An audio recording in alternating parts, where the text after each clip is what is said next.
నారదుడిని మనం సినిమాలో కలహభోజనిగా ఒక హాస్యాన్ని తెప్పించే సన్నివేశాల్లో మాత్రమే చూస్తాం. కానీ నిజానికి నారదుడు భక్తి మార్గాన్ని ప్రతి ఒక్కరికి బోధించే మార్గనిర్దేశకుడు. అలాగే సత్యదూతుడు అనగా ఎవరికి ఏం అవసరమో వారు గ్రహించగలిగేలా చెప్పేవాడు. నారదుని భక్తికి శ్రీ మహావిష్ణువే ఉప్పొంగి మహతి అనే వీణను బహుకరించాడు. ఆ వీణ నారాయణ స్తుతిని మాత్రమే చేస్తుంది.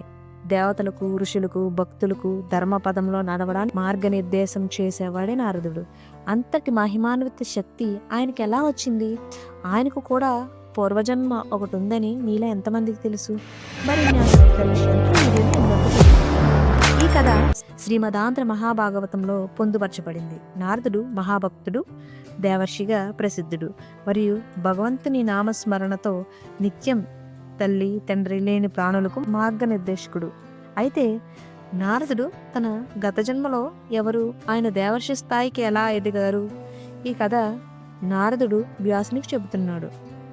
నారదుడు తన గత జన్మలో ఒక సాధారణ బలుడు. అతని తల్లి ఒక దాసి, ఆయన దాసీపుత్రుడు. ఆయన తల్లిగారు చిన్నతనం నుండి బాగా సంపన్న బ్రాహ్మణుల ఇంట్లో ఊడిగం చేసేవారు. వాళ్ళ ఇల్లు తొడవడం, వాళ్ళ గిన్నెలు తోమడం, ఆవుకు పాలు పెతకడం మొదలగు పనులన్నీ చేసేది. తల్లి ఎక్కడికి వెళ్తే అక్కడికి వెళ్ళిపోతూ ఉండేవాడు ఈ పిల్లవాడు బ్రాహ్మణుల ఇంట్లో తిరుగుతూ వారు వేదాంగాలను చదువుకుంటే వింటూ పెరిగేవాడు. ఆ ఇంటికి వర్షాకాలంలో అటుగా వెళ్ళిపోతూ చాతుర్మాస్య వ్రతానికని కొంతమంది సన్యాసులు వచ్చారు. చాతుర్మాస్య వ్రతం అనగా అది వర్షాకాలం 4 నెలలు, అంటే ఆషాఢం తొలి ఏకాదశి నుంచి కార్తీక మాసం శుద్ధ ఏకాదశి వరకు జరుపుకుంటారు. ఈ రోజుల్లో శ్రీ మహావిష్ణువు యోగ నిద్రలోకి వెళ్తాడని, ఇది కార్తీక శుద్ధ ఏకాదశి నాడు ఆ యోగ నిద్ర ముగిస్తుందని, ఆ రోజున విష్ణువు మేల్కొంటాడని సన్యాసులు ఈ వ్రతాన్ని ఆచరిస్తారు. ఈ పిల్లవాడు కూడా అక్కడ ఉన్నాడు. వాళ్ళ ఇంటి యజమాని రోజు నువ్వు ఉదయమునే స్నానం చేసి వాళ్ళకి పీటలు వేయడం, దర్భాసనాలు వేయడం, వాళ్ళ మడిబట్టలు తీసుకురావడం, ఇటువంటి పనులు చేస్తూ ఉండాల్సిందిగా పిల్లవాడికి ఆ యజమాని చెప్తాడు. దాసీపుత్రుడైన నారదుడు రోజు స్నానం చేసి వారికి మడిబట్టలు తీసుకుని అక్కడ పెడుతూ ఉండేవాడు. వాళ్ళు సన్యాసులు. అంటే సన్యాసులు అంటే లోకమంతటా పరబ్రహ్మాన్ని చూసేవాళ్ళు. వాళ్ళు ఆ పిల్లవాడిని దాసీపుత్రుడుగా చూడలేదు. 5 సంవత్సరాల పిల్లవాడు తమకు చేస్తున్న సేవ చూసి వారు తినగా మిగిలిన ప్రసాదాన్ని ఆ పిల్లవాడికి ఇచ్చేవారు.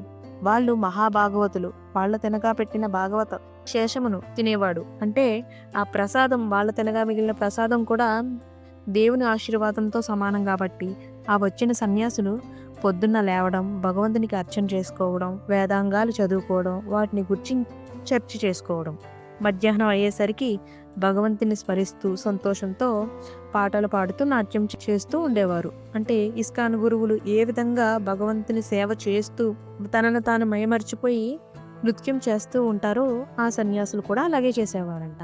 వాళ్ళు వెళ్ళిపోతూ పిల్లవాడిని పిలిచి మనసులో వాళ్ళ మీదన్న అపారమైన భక్తి చేత అతడు వారిని సేవించగా మిక్కిలి వాత్సల్య చిత్తంతో నారదుని వాళ్ళ పక్కన కూర్చోబెట్టుకొని అతనికి కృష్ణ పరమాత్మ మీద ద్వాదశాక్షర మహామంత్రాన్ని ఉపదేశించి ప్రణవోపదేశం చేసి ఆ పిల్లవాడికి ఈ లోకంలో మాయ అనేది ఎలా ఉంటుంది, సత్యం అంటే ఎలా ఉంటుందో చెప్పారు. అటువంటి సత్పురుషుల సాంగత్యంలో తిరగడం వల్ల నారదుని యొక్క హృదయం కూడా పవిత్రమైంది. ఈ చాతుర్మాస్యం అయిపోయేసరికి ఆ సన్యాసులు కూడా వెళ్ళిపోయారు. కానీ ఇతని లోపల ఆ శ్రీమన్నారాయణుని తలుచుకుంటూ పొంగిపోతూ రోజు అమ్మతో వెళ్ళేవాడు. ఒకరోజు చీకటి పడిపోయిన తర్వాత ఆ గృహ యజమాని ఆమెను పిలిచి పెరట్లోకి వెళ్ళి ఆవు పాలు పితికి రమ్మని చెప్పాడు. అక్కడ ఒక పెద్ద తాచుపాము పడుకునుంది. ఆవిడ చూడకుండా పొరపాటున దాని మీద కాలు వేసింది. ఆ త్రాచుపాము కరిచి ఆవిడ చనిపోయింది. అప్పుడు ఆ పిల్లవాడు, అమ్మయ్య, నాకున్న ఒకే ఒక్క బంధం తెగిపోయింది. అమ్మ అన్నది ఒకరితి ఉండడం వల్ల నేను ఇంట్లో అమ్మతో పాటు తిరగాల్సి వచ్చింది. ఇప్పుడు నేను స్వేచ్ఛా విహారిని, లోకమంతా ఈశ్వరుని చూస్తూ వెళ్ళిపోతాను అని అటు నుంచి అటు మహారణ్యంలోకి వెళ్ళిపోయాడు. అక్కడ పెద్ద పుల్లు, క్రూర సర్పాలు ఇవన్నీ తిరుగుతున్నా సరే అతను ఒకటే అనుకున్నాడు, నాకేంటి భయం, లోకాన్నంతటినీ శాసించే కరుణామూర్తి నా శ్రీమన్నారాయణుడే ఇక్కడున్నాడు. అటువంటిది నా స్వామి నాకుండగా నా ఏ ఆపద జరగదు అంటూ అలా అరణ్యమంతా సంచరిస్తూ ఉన్నాడు. ఆ సమయంలో అతనికి దాహం వేసింది. అక్కడ ఒక మడుగు కనపడితే అక్కడ నీళ్లు తాగి, ఒక రావి చెట్టు కింద కూర్చొని ద్వాదశాక్షర మంత్రం తదేకంగా ధ్యానం చేస్తూ ఉన్నాడు. ఇలా ధ్యానం చేస్తూ అవలీలగా మాత్రం ఒక మెరుపుల శ్రీమన్నారాయణుని దర్శనమయింది. అంతే. పొంగిపోయి పైనుంచి కింద వరకు చూసేసరికి ఆ మెరుపు కాస్త అంతర్ధానమైంది. ఒక ఆకాశవాణి ఇలా చెప్పింది. "ఈ జన్మలో నువ్వు నన్ను పూర్తిగా చూడలేవు. కానీ నీ భక్తి వల్ల నీ తదుపరి జన్మలో నా సేవకుడుగా జన్మిస్తావు. అప్పుడు నిత్యం నన్ను సేవిస్తూ నారాయణ స్మరణ చేస్తూ ఉంటావని" ఆ ఆకాశవాణి చెప్పింది. ఆ ఆకాశవాణి నారదుడు మరింత భక్తి సాధన చేశాడు. చివరకు తన మరణం అనంతరం కూడా వినబడింది. ఈ జన్మలో సత్పురుషులతో తిరిగిన అదృష్టం వల్ల వాళ్ళ మాటలు పట్టించుకున్న కారణం చేత నీకు లీలామాత్రంగా దర్శనమిచ్చాను. నీవు చూసిన ఈ రూపం ఇదే విధంగా ఉండాలంటే నువ్వు నా గురించే చెప్పుకుంటూ నా గురించే పాటలు పాడుకుంటూ తిరిగి తిరిగి ఈ దేహధర్మాన్ని అనుసరించి ఏదో ఒక రోజున ఈ శరీరాన్ని వదిలేస్తావు. అలా వదిలేసిన తర్వాత నిన్ను గుప్తంగా ఉంచుతాను అని ఒకనాడు నేను నీకు సాక్షాత్తుగా బ్రహ్మదేవుని కుమారుగా జన్మించే అదృష్టాన్ని నీకు ఇస్తాను. అలాగే నీకు మహతి అనే వేణును బహుకరిస్తాను. దాని మీద నారాయణ స్తోత్రం చేస్తూ స్వేచ్ఛగా లోకాలయందు విహరిస్తావు అని నీకు ఈ కానుకనిస్తున్నాను అని శ్రీమన్నారాయణుడు ఆకాశవాణిగా చెప్పాడు.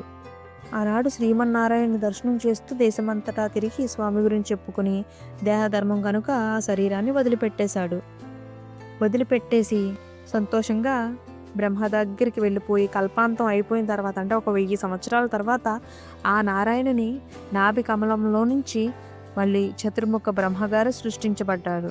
బ్రహ్మ నుంచి మొట్టమొదటిగా ప్రజాపతులను సృష్టించిన తర్వాత నారదుడు కూడా సృష్టించబడ్డాడు. ఆ విధంగా నారదుడు తర్వాత జన్మలో బ్రహ్మ యొక్క మానస పుత్రుడుగా జన్మించి శ్రీ మహావిష్ణువు చేత మహతి అనే వీణను తీసుకుని త్రిలోక సంచారం చేస్తూ భగవత్ సంకల్పంతో మార్గనిర్దేశుడుగా తిరుగుతున్నాడు.